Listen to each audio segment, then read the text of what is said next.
Hello everyone, আসসালামু আলাইকুম।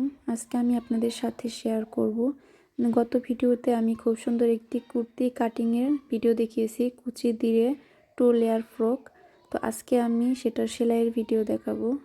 তো এর ভিডিওটির আগের যে ভিডিওটি দেওয়া হয়েছিল সেখানে কিন্তু আমি কাটিংয়ের ভিডিও খুব সুন্দর করে বুঝিয়ে দিয়েছি। আমার চ্যানেলে দেওয়া আছে, চাইলে দেখতে পারেন। তো এই যে আমি এখন সেলাইয়ের ভিডিও শেয়ার করব। তো প্রথমে আমি হাতা দিয়ে শুরু করছি।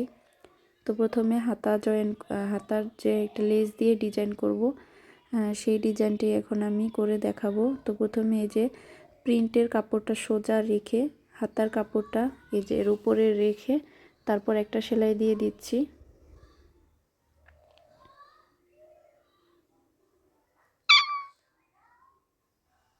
এই যে এখন হলো আমি এর উপর একটা সুন্দর করে চাপ সেলাই দিয়ে দিব।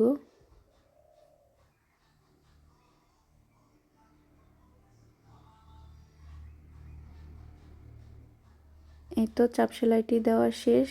এখন হলো আমি লেস জয়েন করব। তো এই যে আমি কিছুটা লেস নিয়ে নিয়েছি। লেসটা এই যে এর উপরে রেখে একদম যে জয়েন্টের সেলাইটা দিয়েছি সেই সেলাইটা যেন মাঝামাঝিতে থাকে, তো সেই সেলাইয়ের একটু আগে লেসটা দিব। এই তো এখানে লেসটা লাগালাম, ও হাতার মুহুরিতেও কিন্তু আমি লেস লাগাবো। তো সেই জন্য লেসটা আমি উল্টা করে এই যেভাবে ধরবো, 1/2 ইঞ্চি কাপড় বাইরে রেখে। তো তারপরে যেভাবে একটা ভাঁজ দিয়ে এর উপরে সেলাই দিয়ে দিব। তো এই যেভাবে রেখে এর উপরে একটা ভাঁজ দিয়ে সেলাইটা দিয়ে দিব।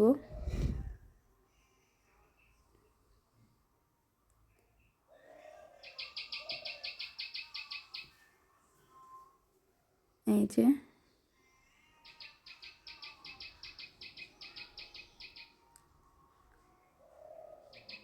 যেভাবে ভাঁজ দিয়ে এর উপরে সেলাইটা দিয়ে দিব, তারপরে কিন্তু উল্টিয়ে নিব।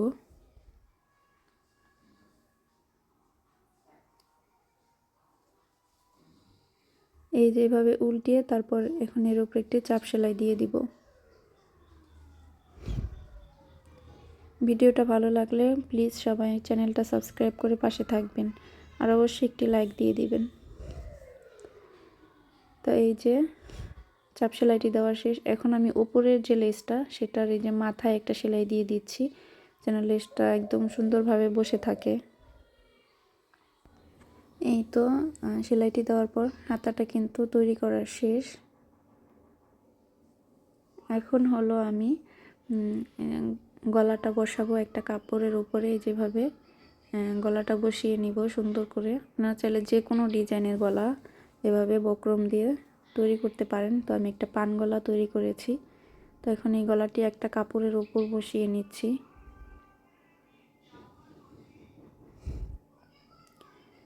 এখন এই যে এইভাবে 1/2 ইঞ্চি কাপড় বাইরে রেখে আমি কেটে ফেলবো। তারপরে যেভাবে আবার সেলাই দিয়ে আটকে দিব চারপাশে।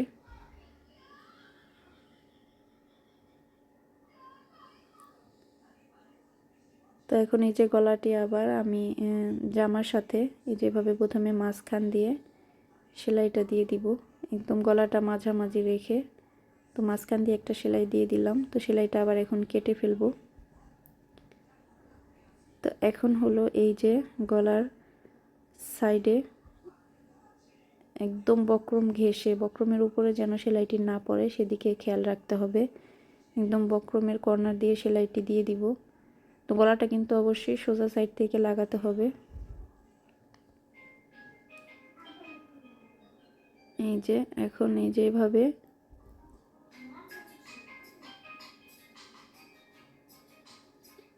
কেটে তারপরে যেভাবে ছোট ছোট করে কেটে দিব যেন উল্টাতে সুবিধা হয় গলাটি।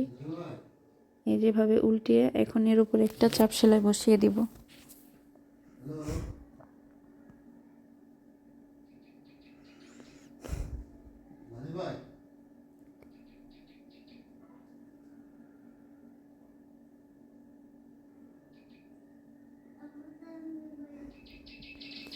এই তো এই যে চাপ সেলাইটি দেওয়া শেষ। এখন হলো আমি যে একটা পাইপিংয়ের জন্য এই যেভাবে 2 ইঞ্চি পরিমাণ চওড়া এবং লম্বা পরিমাণ মতো মেপে নেবেন। তো আমি এটার চওড়া নিয়েছি 2 ইঞ্চি পরিমাণ। তো এই যেভাবে আবার জয়েন দিয়ে নিচ্ছি। তো এখন এই কাপড়টা যেভাবে মাঝখান দিয়ে ভাঁজ দিব একটা। তো ভাঁজ দিয়ে এই যে উপর থেকে লাগিয়ে নিব। তো এই যে গলার সোজা সাইড থেকে এভাবে লাগিয়ে দিব।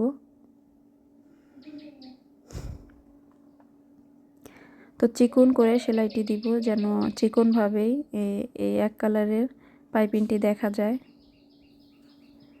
আস্তে আস্তে এই পাইপিংটা লাগিয়ে নিব সাবধানভাবে, গলার শেপটা যেন নষ্ট না হয় সেদিকেও খেয়াল রাখতে হবে।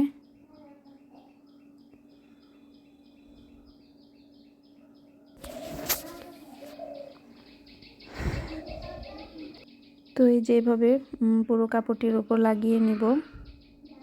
তো লাগানো শেষ। তো এখন এই যে মাঝখান দিয়ে একটু কেটে দিলাম যেন কোনাটা সুন্দরভাবে বসে যায়। তো তারপরে যেভাবে উল্টিয়ে তারপর এর উপর দিয়ে একটা সেলাই দিয়ে দিব।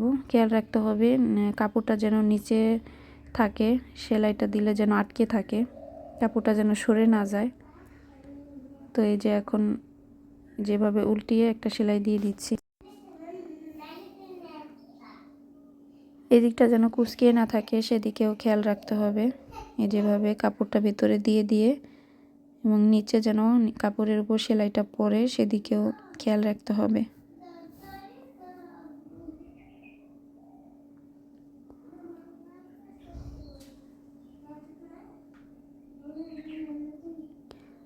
এই তো আমার দেখেন খুব সুন্দরভাবে পাইপিংটি লাগানো শেষ। গলার শেপটাও কিন্তু নষ্ট হয় নাই। এই যে উল্টা সাইড থেকে এরকম হয়েছে।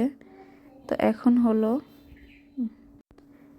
এই যে কোমরের সাথে এক জয়েন দিয়ে নিব। তো জামারটা 2 ভাঁজ করে যেভাবে মাঝখানে ছোট করে কেটে নিলাম। আর যে কোমরের সাথে যে কাপড়টা জয়েন করব সেটাও কিন্তু মাঝখান দিয়ে একটু কেটে দিতে হবে, কুচিগুলা যেন সব দিকে সমানভাবে বসে। তো এই যে এদিকে সুন্দর করে কুচিগুলা দিয়ে নিচ্ছি। কুচিগুলো আমি একটু বড় করেই ধরেছি। তো এই যেভাবে কুচিগুলা দিয়ে নিতে হবে।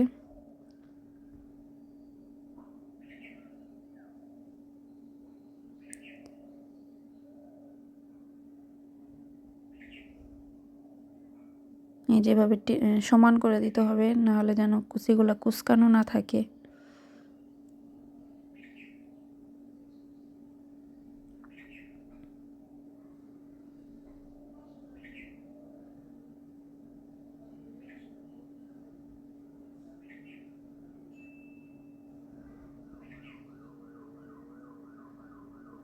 এই তো দেখেন কুচিগুলা কিন্তু সব জায়গায় সমানভাবে বসেও গেছে।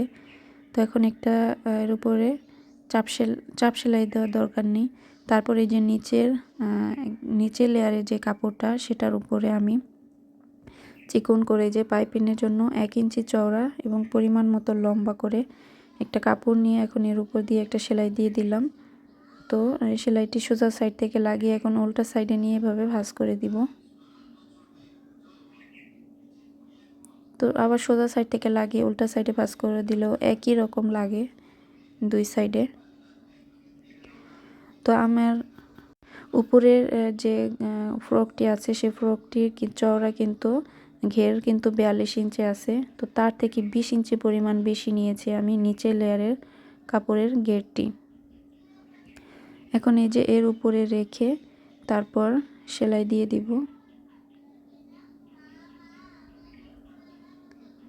এই কাপড়টা আমি যে ভাঁজ দিয়ে 4টি ভাঁজ দিয়ে তারপরে এই যে মাঝখান দিয়ে এভাবে ছোট করে কেটে দিচ্ছি।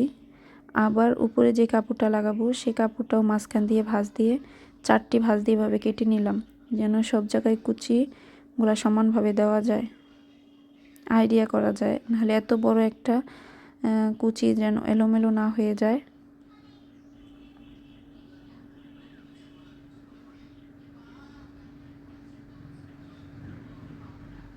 এখন এই যেভাবে ছোট ছোট করে কুচি দিব।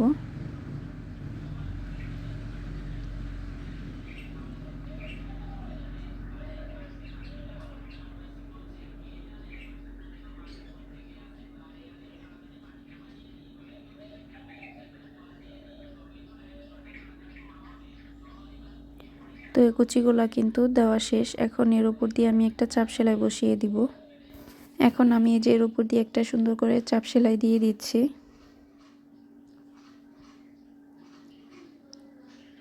তো এখন হলো এই যে একটা সেলাই আছে, তো সেলাইয়ের উপরে আমি একটা পাইপিনের মতো লাগাবো। তো এই পাইপিনটির চওড়া কিন্তু 1 ইঞ্চি পরিমাণ, আর লম্বা যতটুকু ঘের আছে ততটুকু নিলেই হবে। তো এই যেভাবে উপর দিয়ে সেলাইটা, নিচের যে কাপড়টা আছে যে সেলাইটা, তো সেলাইটা যেন একদম পাইপিনের মাঝামাঝি থাকে।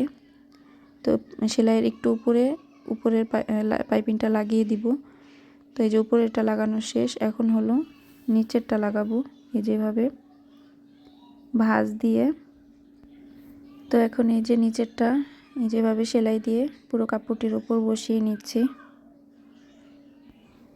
এই তো পাইপিংটি কিন্তু লাগানো শেষ। এই কাপড়টির কাজ কিন্তু সেমভাবে আমি পেছনের পার্টটা ওইভাবে সেলাই করে নিব। তো তারপরে এখন হলো আমি কোমরের জন্য ফিতা কাটিং করব। তো ফিতাটা খুঁজে পাচ্ছিলাম না, তো এই যে স্কেলের যে দাগ দেওয়া আছে সেটা দিয়েই ফিতাটি কাটিং করছি। তো এই যেখানে ফিতাটি লম্বা নিয়েছি আমি 20 ইঞ্চি পরিমাণ, আর এই যে ফিতাটির একটি ফিতার চওড়া আছে 2 ইঞ্চি পরিমাণ। তো 20 ইঞ্চি পরিমাণ লম্বা এবং 2 ইঞ্চি পরিমাণ চওড়া কাপড়টি।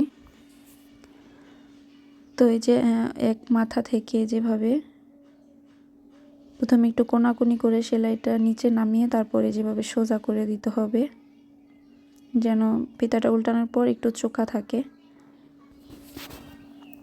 তো এখন এই সেমভাবে আমি আরেকটি ফিতা তৈরি করে এখন এই যে এভাবে একটা কিছুর সাহায্যে যেভাবে উল্টা করে খোলা সাইড দিয়ে বের করে নিব। সেমভাবে আমি দুটি ফিতা এভাবে করে নিব। এখন হলো এই ফিতাটি আমি কোমরের সাথে এই যে এভাবে লাগিয়ে নিব, একদম সেলাই ঘেঁষে নিচের যে কোমরের জয়েন্টটি আছে সেখানে এই সেলাইটি লাগিয়ে দিব, জয়েন্টের উপরে, জয়েন্টের নিচে না। তো সেমভাবে যে আরেক পাশে এইভাবে লাগিয়ে নিব।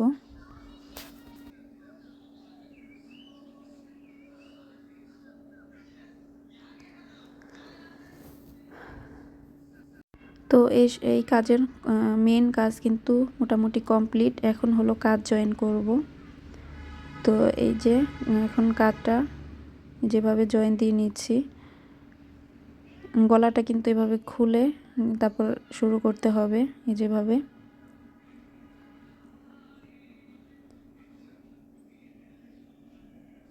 এখন আরেকটি কাজ জয়েন করে নিচ্ছি।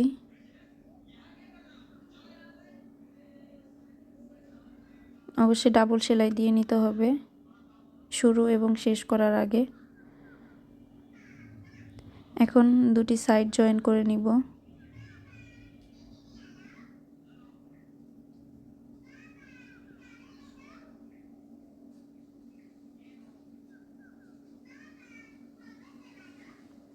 নিচ থেকে মিলিয়ে ধরতে হবে।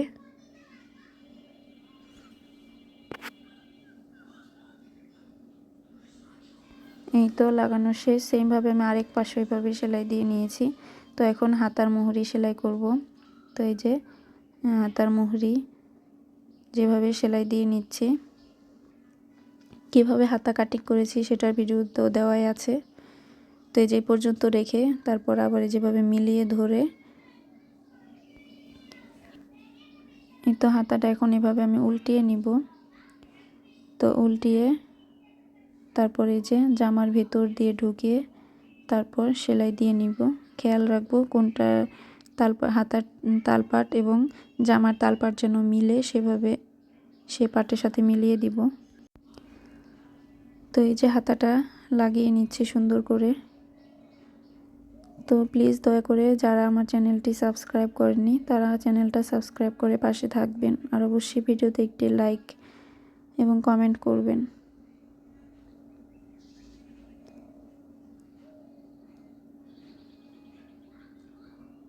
হাতাটা খুব সাবধানভাবে লাগাতে হবে।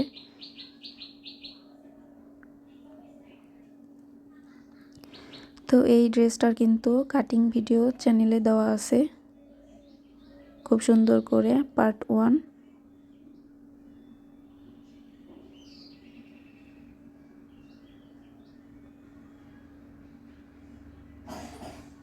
এই তো আমার হাতাটা লাগানো শেষ। সেমভাবে আমি আরেকটি হাতাও লাগিয়ে নিয়েছি। এই তো আমার ড্রেসটা সেলাইয়ের পর ফাইনাল লুক। দেখা হবে পরের ভিডিওতে। আল্লাহ হাফেজ।